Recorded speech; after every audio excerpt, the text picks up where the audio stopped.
a bag where I buy it from the company, I buy 220. So if I'm to feed all the 220 kids I have at the farm, you get it? So what is my basis to feed a milk replacer and do not feed a milk replacer? Chichensinzira. Number one, Owana kazalidanga kali underweight, kanafu katini. Underweight, kali 3 kilos and below.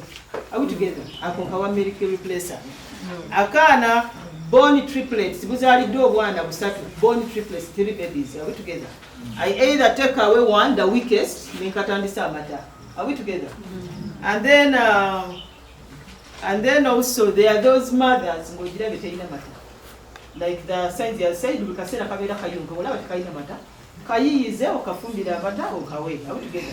other people, what they do, they get a goat that has given birth in the same time frame, assuming it has one baby.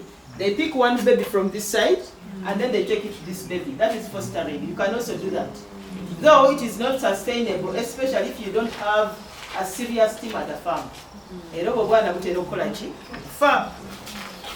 4 weeks, 1 month, they start nibbling grass. Effective grazing, embuzi zitandika dio zitwala okulundibwa n'endala. Gyali badde okuva ku myezi eno okudda waggulu, naye abamu ne ku myezi 3 bazitwala at 4 months to going upwards. 5 to 6 months. Different people use different methodologies. Nze wange embuzi nzirawa ku myezi 5 mukaaga. Previously I used to castrate them when they are babies, but I realized I would end up castrating even the good males because you cannot tell at that time. And then also others would castrate them at 3 months. 3 months, why I don't advise anybody to castrate at 3 months. Until embuzi for 3 months, you are going to take it to start grazing with the main herd. Are we together? That is already another stressing factor. I told you deco castration. Those are 2 stressors. Are we together? So I opted after 1 month, the talent has gotten used to herding with the main herd, and I can physically see the features that this is going to be a good male, this is going to be a bad male. I castrate it at 5 to 6 months. Are we together? Apple is laughing at a good male. So healthy care, look out for diarrhea. Diarrhea after embuzi. Some of you follow me on my Facebook. I was away from the farm for just 10 days. And this lady, she wakes up in the morning. Madam, we have lost 15 kids. I'm like, what? She starts sending me pictures. And all of them are diarrhea. And this is somebody from who graduated with animal what? Animal husbandry, certificate, everything. You get it? And what used to happen, actually, I don't know if you guys face the same challenges that I face, but what is happening, I employed somebody who's lunch versus the guys who had goats. They are P7 dropouts, others never went to school. But these P7 dropouts, they have more hands-on information than the person who has come from school. So what used to happen, she was in charge of mixing the milk replacers for one herd. And then the other herd, their boys were in charge of mixing it. So she would mix for one herd, and like I told you, they used to drink milk from the basin. So what she would do, she would put the milk there. They drink, some of them step in the milk. And then in the afternoon or evening, she comes back with another batch of milk. So by all means, there is no way you can survive. Nabula ku farm okumala ennaku 10. Muwala wange n'akeera ku batina bwa madam twafiriddwa obwana 15 nembuuza kiki nampeesa ekifaananyi gajjangako byonna nabimpereza nga bonna obwana bwafudde diarrhea, omu mumyufu, omulala wa kiragala. Era nasooka nakutya obiraga abantu nebagamba no sijja balaga birungi byerere n'ebibinja bibalaga. You get it? And what used to happen, nti yalina hard gye yali alabirira, kati ne batabani bange aba P7 dropouts balina hard gye balabirira. Naye hard yemu temwafaamu kaali.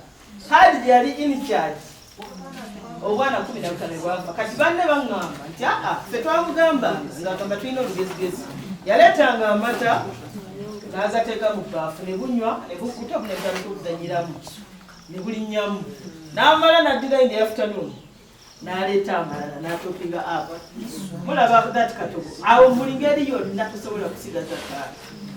We struggled with diarrhea. So make sure bedding is clean and dry. Do not confine many kids in a small area. Avoid overfeeding kids. And also some other reason actually also realize you want to you know babies are babies. When you don't give them what you feel is enough, they will drink till when their stomachs are like this. So that can also kill a goat. It can cause diarrhea. Overfeeding a baby. Weaning, complete separation. When should a baby or a kid stop breastfeeding? At 6 months. Maximum 6 months. 6 months? Between 4 to 6 months. It is hard, but you can find a way of how you can do that. So vaccination of babies, of kids, the other vaccines that we are going to vaccinating, which are key in vaccination. Nabagambye, number 1, Tinayo.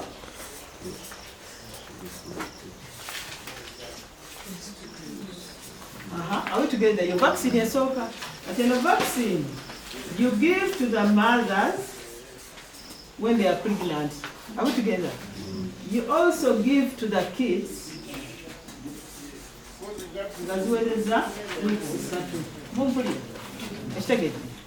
This vaccine is very key. Bana bemugema embuzi zijja kulekerawo bafaako. Mwesubya ddiiru sibasudiya akatale k'embuzi gye kali banoonya embuzi ze batwala wabweru wa Uganda nga za kulya nnyama naye tetuziyina. Bw'ozaaza obwana 5 n'osigazaako obwana 10 oba toli mu bizinensi. Mu vaccinating mujjubire okukola ki okugema ki embuzi. Temulowooza nti embuzi somebody asked me, Madam, ne buno owaffe obubuzi Obuganda tubugeme. Embuzi zonna bazigeme. Oba kitegedde. Deworming embuzi ozigabulira whether nganda oba nzungu gigabulire. And some of you mukola mistake. Nti mubeera ku farm n'ogabulira embuzi naye ng'olina embwa naye tozigabulire. N'obeera n'enkoko zitambula buli wamu zirya buli wamu n'otaziwa ddagala lya njoka. Buli kisolo ekiri ku farm, every animal, Mr. Reden, every animal on your farm should be vaccinated and they should be dewormed. You get, don't deworm selectively. The worms that come from a dog, they will end up in a what? In a goat. So deworm all the animals. For a routine, you're deworming all the animals on the farm. So number 2, there is a vaccine, your PPR. Gobogena Mutoni once, there are several companies that produce PPR vaccines, so I can't mention them. You get it? Bogena Mugundi, Nonya PPR vaccine. Downtown Amazon, Eram, Bazina. PPR, you vaccinate. PPR, this is a disease that when it attacks your heart, it can wipe out 400 animals within a day, all 2 days. Simanyanya yafu ya PPR. Zedamufuna mu 2017. I lost over 70 of them, and I didn't know what it was. PPR. Are we together? PPR. Bujabucha wawola bilanti embuzi ina PPR. It slims ekene nuka yonna. It has a lot of mucus. Ebera n'eminyira nga mingi. Nga mingi nnyo efuna diarrhea nga tawona n'ekene nuka. Emuna esooka n'erwala endala n'erwala. And the treatment is damn costly, and it's not a guarantee to go January to single zifa. And the bad thing about PPR, butambulira mu mbewo. Farm A, yajja biwebe funye PPR. Farm eddako naye ejja bufuna. For us, when they start announcing eryantonde, balina obulwadde. Balina obulwadde obwezze ne bakutegeera bujjanga embuzi erina senyiga, enyizaanyiza nnyo. Ng'omanya nti ki?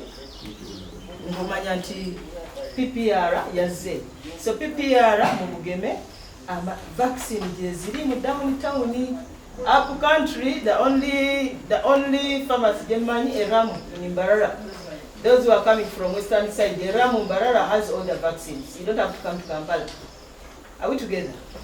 So PPR, so Womaleno, and all vaccines are not vaccinated, are not given at the same time. And if you start to vaccinate, at least jump between 2 to 3 weeks the vaccinating a yokubit. But there are some vaccines that come with that come mixed with 2 drugs. Are we together? PPR and the giramu ne pox. Pox is also another big killing factor of goats. We never used to vaccinate, but a good thing now when you vaccinate PPR, even pox is what? Is handled.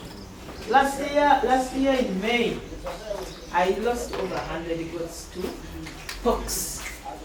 How did it happen? I vaccinated. We got a rare strain of pox that we have never seen, even after we had vaccinated. Are we together? I had to bring in a vaccine from Kenya to have a relief. Temulinda mbuzi kulwala ne mugema. Kebe vaccine yonna vaccinate on time. Wewe time. Nti bwe mmala eno mbuzi zaayo weeks 3 nzirako eno, bwe mmala eno nzizaako eno.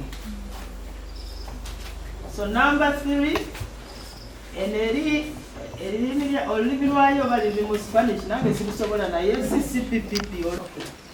Number 4, brucellosis, ogigema once in a lifetime of a goat.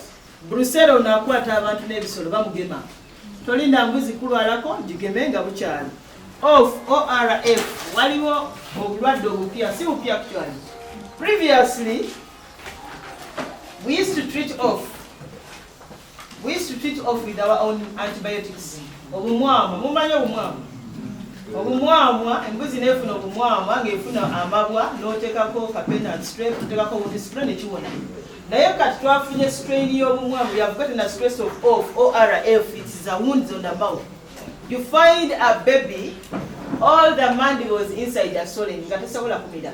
And when a baby is no longer unable to swallow anything, it means it is going to die. All together. So there is a vaccine on market. You vaccinate especially the babies, the kids. At 3 weeks, please vaccinate off ORF of Muamwa. The off we have now that affects the kids is deadly. Obumwama betwina kati gutta embuzi. Are we together? Gutta embuzi naddala obwana w'embuzi obuto. Munfunye basebo ne bannyabu. Vaccine zonna tebaziwa mulundi gumu. Are we together? You make a plan and say Clostridials ngenda ziwa tuli mu March. Mu March nomanya nti when is the booster dose? After 3 weeks. Okay, 4 weeks, 3 to 4 weeks, you give another booster dose. Are we together? And then Bwomala, Bukawo, at least 2 weeks, jump 2 weeks, you go to PPR, stroke box. Are we together? Jump, and then you give this one. These vaccines usually cover, most of these cover, they give them the goat immunity for a full year, most of them. Brucellosis, once you cover, actually brucellosis and off, it is once in a lifetime of a goat. Toddamu kugema. Brucella ne off bobogemye embuzi toddamu gigema paka bwerivaawo. Are we together? So I think that's all I had. Management of embuzi nga efunye diarrhea, ogimanaging otya. Antibiotics zetagisa, antibiotics are needed. Keep the house clean. Embuzi giwa amazzi, give it water to drink, and then put it under observation. I think that's all I had for kid management.